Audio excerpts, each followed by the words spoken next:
أعوذ بالله من الشيطان الرجيم. بسم الله الرحمن الرحيم. والمحسنات من النساء إلا ما ملكت أيمانكم كتاب الله عليكم وأحل لكم ما وراء ذلكم ما تبتغوا بأموالكم محصنين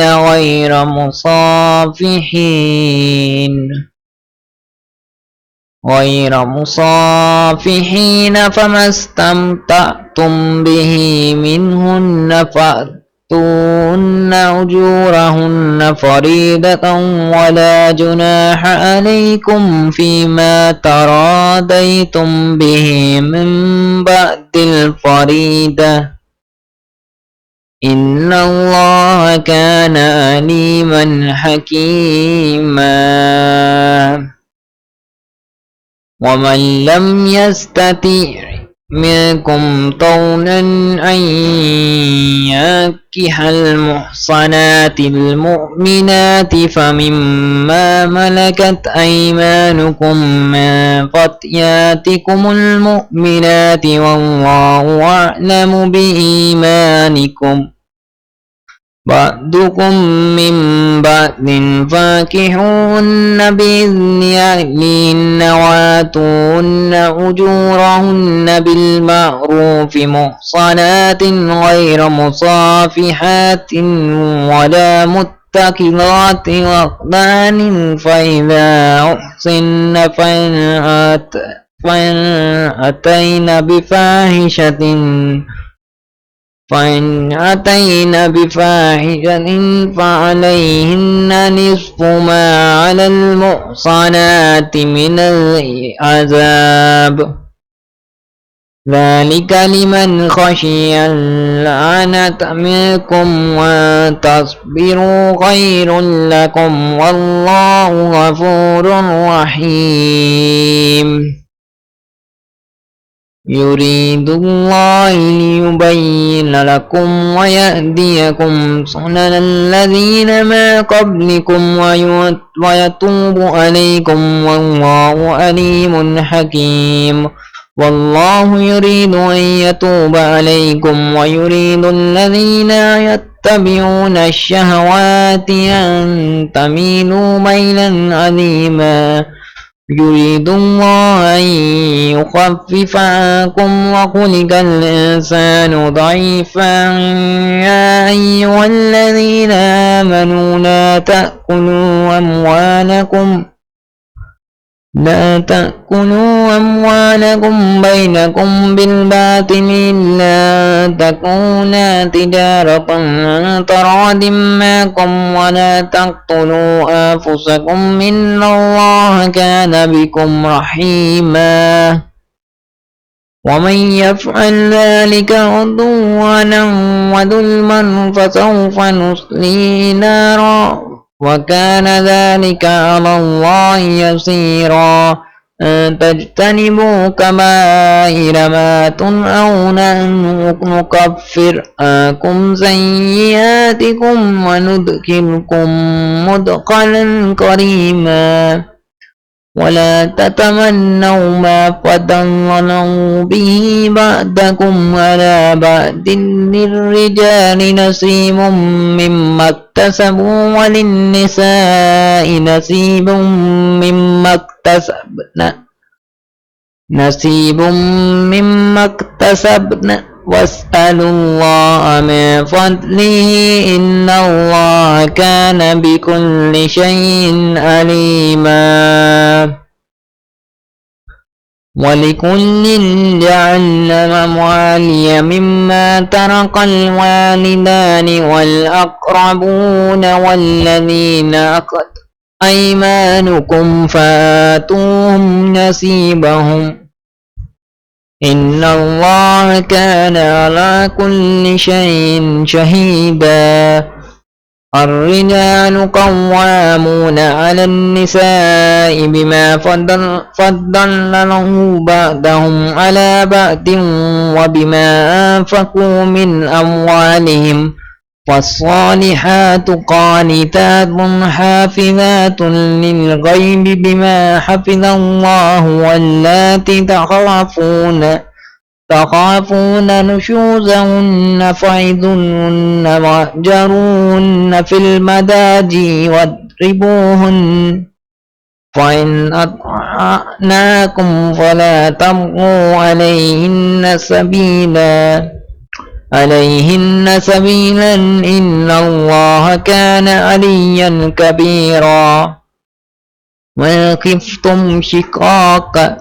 بينهما فابعثوا حكما من أهله وحكما من أهلها إن يريد إصلاحا يوفق الله بينهم إن الله كان عليما خبيرا واعبدوا الله ولا تشركوا به شيئا وبالوالدين إحسانا وبذي القربى واليتامى والمساكين والجار ذي القربى والجار الجنب والصاحب بالجنب وابن السبيل وما ملكت أيمانكم إن الله لا يحب من كان مختالا فخورا الذين يبخلون ويأمرون الناس بالبخل ويكتمون ما آتاهم الله من فضله وأعتدنا للكافرين عذابا مهينا والذين ينفقون أموالهم رئاء الناس ولا يؤمنون بالله ولا باليوم الآخر ومن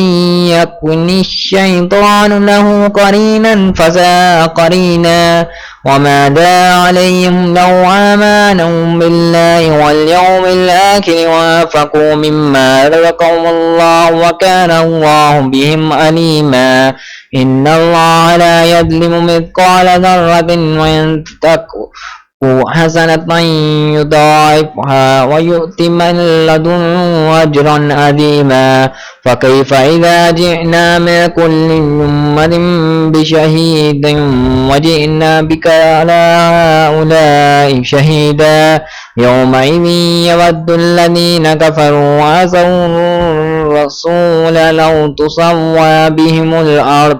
ولا يكتمون الله حديثا يا أيها الذين آمنوا لا تقربوا الصلاة وأنتم سكارى حتى تعلموا ما تقولون ولا جناب إلا عابري سبيل حتى تغتسلوا وإن كنتم مرضى أو على سفر أو جاء أحد منكم من الغائط أو لامستم النساء فلم تجدوا ماء فتيمموا صعيدا طيبا فامسحوا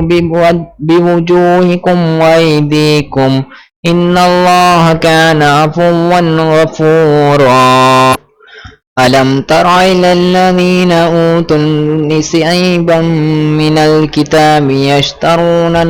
يشترون الضلالة ويريدون أن تضلوا السبيل والله أعلم بأعدائكم وكفى بالله وليا وكفى بالله نصيرا من الذين هادوا يحرفون الكلم عن مواضعه ويقولون سمعنا وعصينا واسمع غير مسمع ورأينا ليا بألسنتهم وطعنا في الدين ولو أنهم قالوا سمعنا وأطعنا واسمع وانظرنا لكان خيرا لهم ولكن لعنهم الله بكفرهم فلا يؤمنون إلا قليلا يا أيها الذين أوتوا الكتاب آمنوا بما نزلنا مصدقا لما معكم من قبل أن نطمس وجوها فنردها على أدبارها أو نلعنهم كما لعنا أصحاب السبت وكان أمر الله مفعولا إن الله لا يغفر أن يشرك به ويغفر ما دون ذلك لمن يشاء ومن يشرك بالله فقد افترى إثما عظيما ألم تر إلى الذين يزكون أنفسهم بل الله يزكي من يشاء ولا يظلمون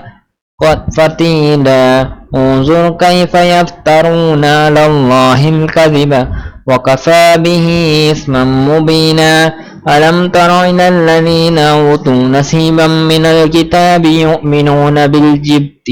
والطاغوت ويقولون للذين كفروا هؤلاء أهدى من الذين آمنوا سبيلا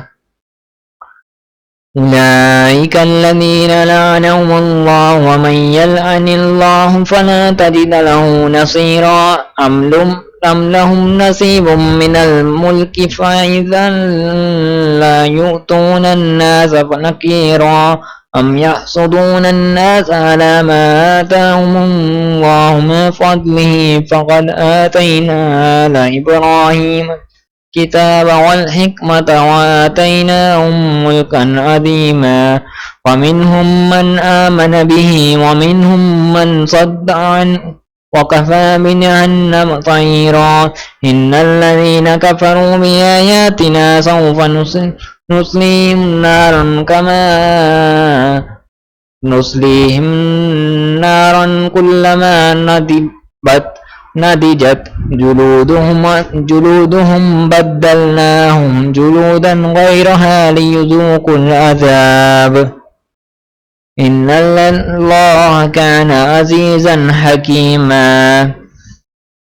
والذين آمنوا وعملوا الصالحات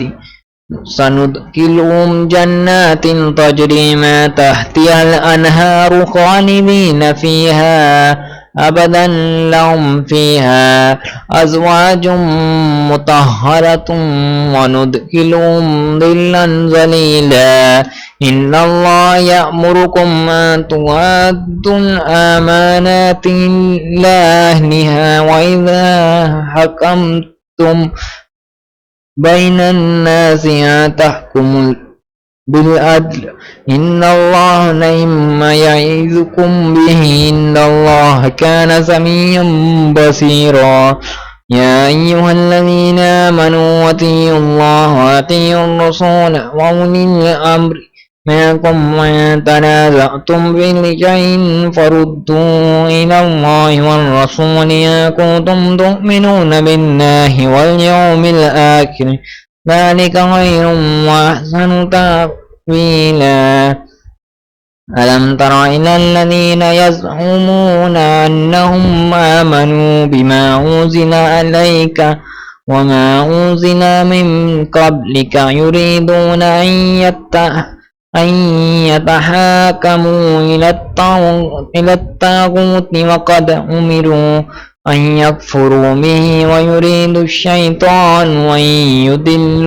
أن يضلهم ضلالا بعيدا وإذا قيل لهم تعالوا إلى ما أنزل الله وإلى الرسول رأيت المنافقين يصدون عنك صدودا فكيف إذا أصابتهم مصيبة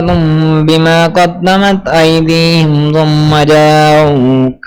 يحلفون بالله إن أردنا إلا إحسانا وتوفيقا أولئك الذين يعلم الله في قلوبهم فأعرض عنهم وعظهم وقل لهم في أنفسهم قولا بليغا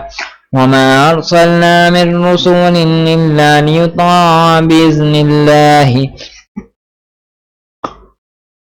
إلا ليطاع بإذن الله ولو أنهم إذ ظلموا أنفسهم جاءوك فاستغفروا الله واستغفر لهم الرسول لوجدوا الله توابا رحيما فلا وربك لا يؤمنون حتى يحكموك فيما شجر بينهم ثم لا يجدوا في أنفسهم حرجا مما قضيت ويسلموا تسليما. ولو أنا كتبنا عليهم أن اقتلوا أنفسكم أو اخرجوا من دياركم ما فعلوا إلا قليل منهم ولو أنهم فعلوا ما يوعظون به لكان خيرا لهم وأشد تثبيتا وإذا لآتيناهم من لدنا أجرا عظيما ولهديناهم صراطا مستقيما. ومن يطع الله والرسول فأولئك مع الذين أنعم الله عليهم من النبيين والصديقين والشهداء والصالحين وحسن أولئك رفيقا. ذلك الفضل من الله وكفى بالله عليما. يا أيها الذين آمنوا خذوا حذركم وانفروا ثبات أو انفروا جميعا وإن معكم لمن ليبتئن فإن أصابتكم مصيبة قال قد أنعم الله علي إذ لم أكن معهم شهيدا ولئن أصابكم فضل من الله ليقولن كأن لم تكن بينكم وبينه مودة يا ليتني كنت معهم فأفوز فوزا عظيما. فليقاتل في سبيل الله الذين يشرون الحياة الدنيا بالآخرة ومن يقاتل في سبيل الله فيقتل أو يغلب فسوف نؤتيه أجرا عظيما. وما لكم لا تقاتلون في سبيل الله والمستضعفين من الرجال والنساء والولدان الذين يقولون ربنا أخرجنا من هذه القرية الظالم أهلها واجعل لنا من لدنك وليا واجعل لنا من لدنك نصيرا. الذين آمنوا يقاتلون في سبيل الله والذين كفروا يقاتلون في سبيل الطاغوت فقاتلوا أولياء الشيطان إن كيد الشيطان كان ضعيفا. ألم تر إلى الذين قيل لهم كفوا أيديكم وأقيموا الصلاة وآتوا الزكاة فلما كتب عليهم القتال إذا فريق منهم يخشون الناس كخشية الله أو أشد خشية وقالوا ربنا لم كتبت علينا القتال لولا أخرتنا إلى أجل قريب قل متاع الدنيا قليل والآخرة خير لمن اتقى ولا تظلمون فتيلا أينما تكونوا يدرككم الموت ولو كنتم في بروج مشيدة وأن تصبهم حسنة يقولوا هذه من عند الله وأن تصبهم سيئة يقولوا هذه من عندك قل كل من عند الله فما لهؤلاء القوم لا يكادون يفقهون حديثا. ما أصابك من حسنة فمن الله وما أصابك من سيئات ومن نفسك وأرسلناك للناس رسولا وكفى بالله شهيدا من يطيع الرسول فقد أطاع الله ومن تولى وما أرسلناك عليهم حفيظا ويقولون طاعة فإذا برزوا من عندك بيت طائفة منهم غير الذي تقول والله يكتب ما يبيتون فأعرض عنهم وتوكل على الله وكفى بالله وكيلا أفلا يتدبرون القرآن ولو كان من عند غير الله لوجدوا فيه اختلافا كثيرا وإذا جاءهم أمر من الأمن أو الخوف أذاعوا به ولو ردوا إلى الرسول فإلى أولي الأمر منهم ليعلمه الذين يستنبطونه منهم ولولا فضل الله عليكم ورحمته لاتبعتم الشيطان إلا قليلا وقاتل في سبيل الله لا تكلف إلا نفسك وحرد المؤمنين عسى الله أن يكف بأس الذين كفروا والله أشد بأسا وأشد تنكيلا من يشفع شفاعة حسنة يكن له نصيب منها ومن يشفع شفاعة سيئة يكن له كفل منها وكان الله على كل شيء مقيتا وإذا حييتم بتحية فحيوا بأحسن منها أو ردوها إن الله كان على كل شيء حسيبا الله لا إله إلا هو ليجمعنكم إلى يوم القيامة لا ريب فيه ومن أصدق من الله حديثا وما لكم في المنافقين فئتين والله أركسهم بما كسبوا تريدون أن تهدوا من أضل الله ومن يضلل الله فلا تجد له سبيلا ودوا لو تكفرون كما كفروا فتكونون سواء فلا تتخذوا منهم أولياء حتى يهاجروا في سبيل الله فتولوا فاعزوهم واقتلوهم حيث وجدتموهم ولا تتخذوا منهم وليا ولا نصيرا إلا الذين يصلون إلى قوم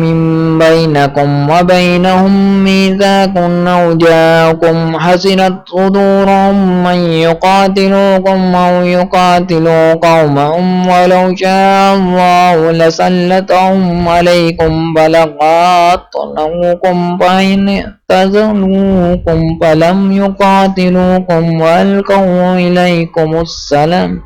فما جعل الله لكم عليهم سبيلا ستجدون آخرين يريدون أن يأمنوكم ويأمنوا قومهم كلما ردوا إلى الفتنة أركسوا فيها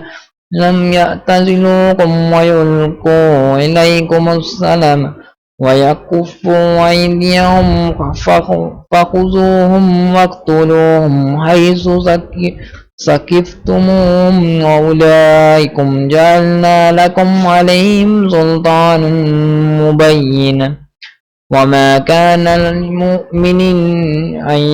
يقتل مؤمنا إلا خطأ ومن قتل مؤمنا خطأ فتحرير رقبة مؤمنة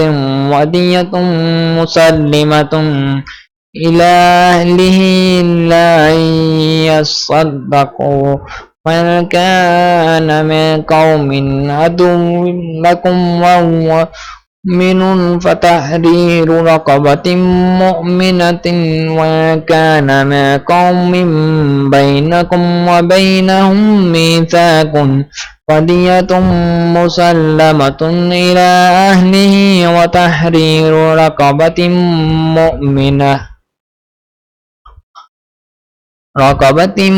مؤمنة فمن لم يجد فصيام شهرين متتابعين توبة من الله وكان الله عليما حكيما ومن يقتل مؤمنا متعمدا فجزاؤه جهنم خالد فيها وغضب الله عليه ولعنه وأعد له عذابا عظيما يا أيها الذين آمنوا إذا ضربتم في سبيل الله فتبينوا ولا تقولوا لمن ألقى إليكم السلام لست مؤمنا تبتغون عرض الحياة الدنيا فعند الله مغانم كثيرة كذلك كنتم من قبل فمن الله عليكم فتبينوا إن الله كان بما تأمنون خبيرا لا يستوي القائدون من المؤمنين غير أولي الضرر والمجاهدون في سبيل الله بأموالهم وأنفسهم فضل الله المجاهدين بأموالهم وأنفسهم على القائدين درجة وكلا وعد الله الحسنى وفضل الله المجاهدين على القائدين أجرا عظيما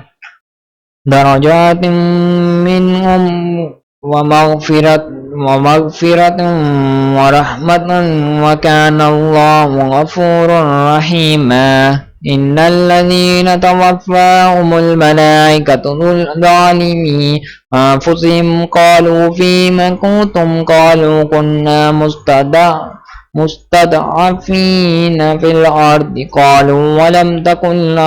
الأرض الله واسعة فتهاجروا فيها فأولئك مأواهم جهنم وساءت مصيرا إلى المستضعفين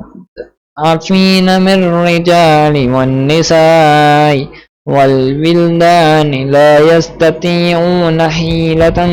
ولا يهتدون سبيلا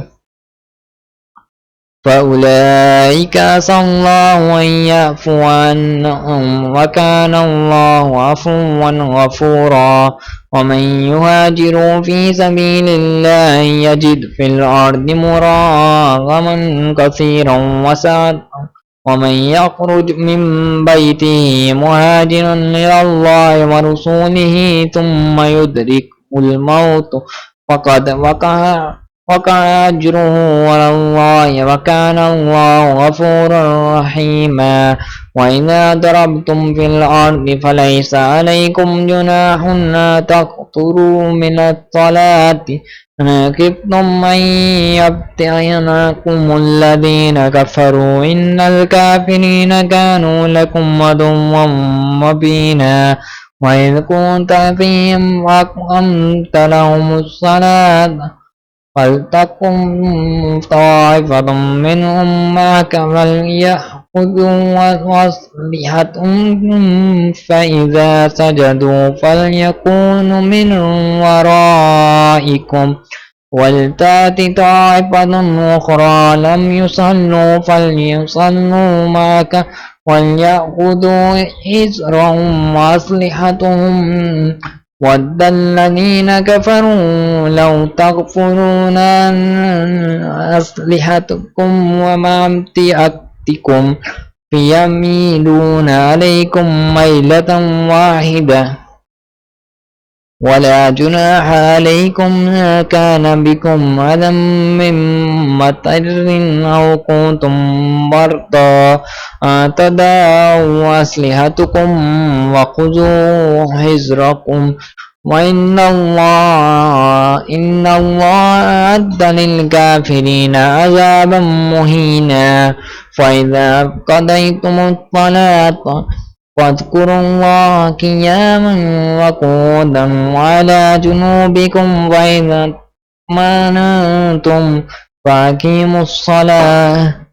إن الصلاة كانت على المؤمنين كتابا موقوتا ولا تهنوا في ابتغاء القوم أن تكونوا تعلمون فإنهم يعلمون كما تعلمون وترجون من الله ما لا يرجون وكان الله عليما حكيما إنا أنزلنا إليك الكتاب بالحق لتحكم بين الناس بما أراك الله ولا تكن لخائنين خصيما واستغفر الله إن الله كان غفورا رحيما ولا تجادل عن الذين يخطئون أنفسهم إن الله لا يحب ما كان خوانا نسيما يستخفون من الناس ولا يستخفون من الله وهو معهم إذ يبيتون ما لا يرضى من القول وكان الله بما يعملون محيطا أنتم هؤلاء جادلتم عنهم في الحياة الدنيا فمن يجادل الله عنهم يوم القيامة ومن يكون عليهم وكيلا ومن يعمل سوءا أو يظلم نفسه ثم يستغفر الله يجد الله غفورا رحيما ومن يكسب إثما فإنما يكسبه على نفسه وكان الله عليما حكيما ومن يكسب خطيئة أو إثما ثم يرمي به بريئا فقد احتمل بهتانا وإثما مبينا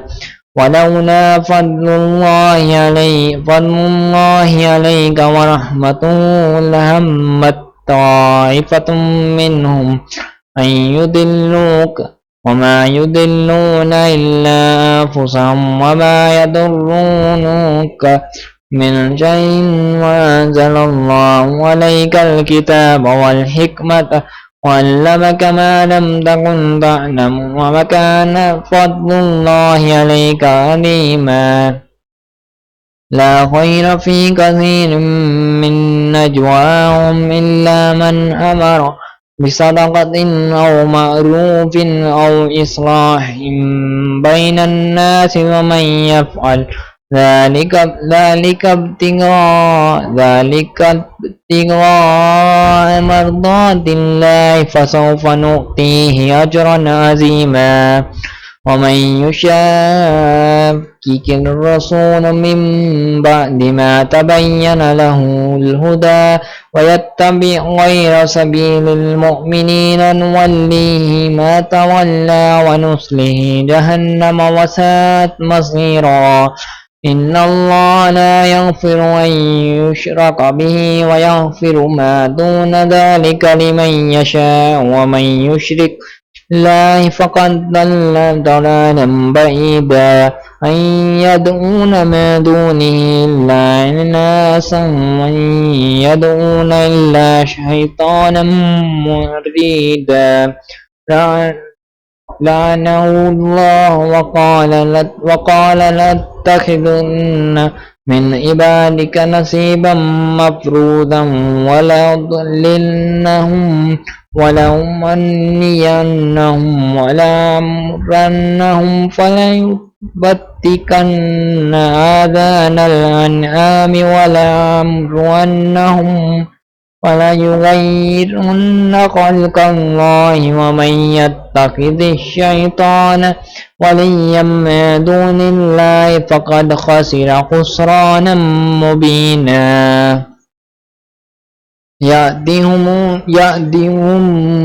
يعدهم ويمنيهم وما يعدهم الشيطان إلا غرورا أولئك مأواهم جهنم ولا يجدون عنها محيصا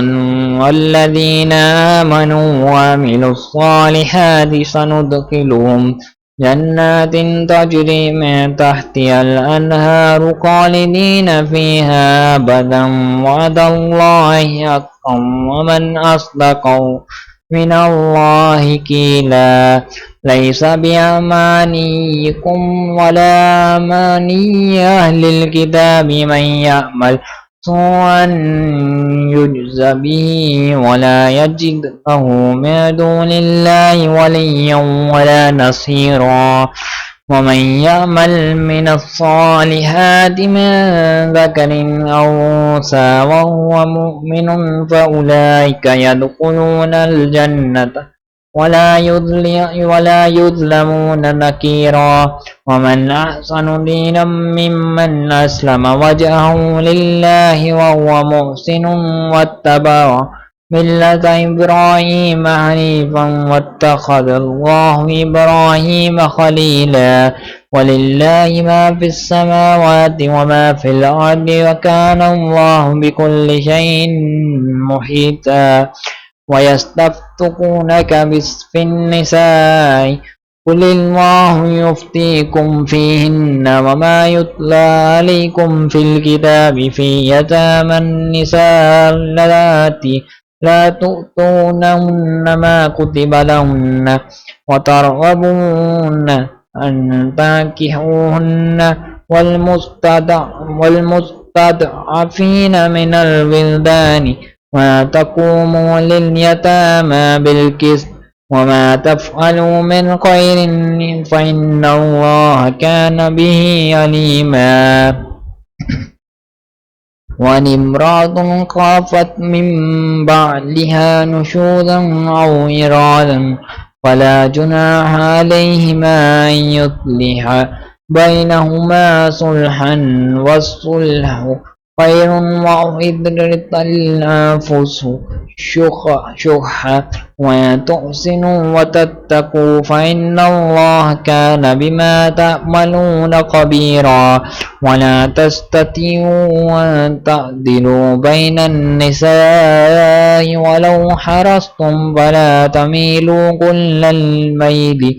فتزروها كالمعلقة وأن تصلحوا وتتقوا فإن الله كان غفورا رحيما وإن الله كان غفورا رحيما وإن يتفرق يغني الله كلا من سعته وكان الله واسعا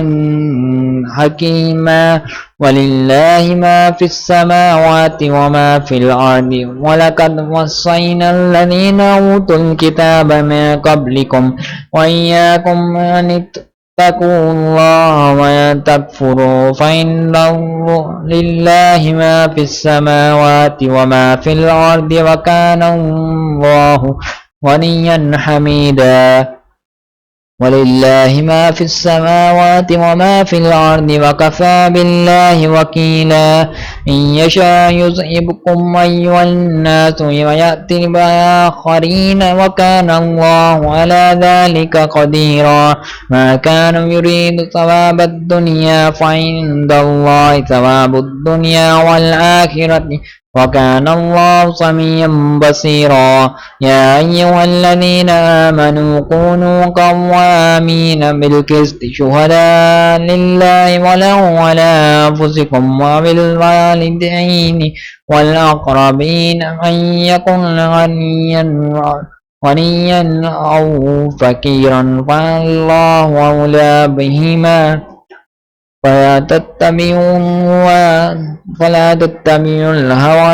أن تعدلوا ما تلووا أو تؤردوا فإن الله كان بما تعملون خبيرا يا أيها الذين آمنوا آمنوا بالله ورسوله والكتاب الذي نزل على رسوله والكتاب الذي أنزل من قبل ومن يكفر بالله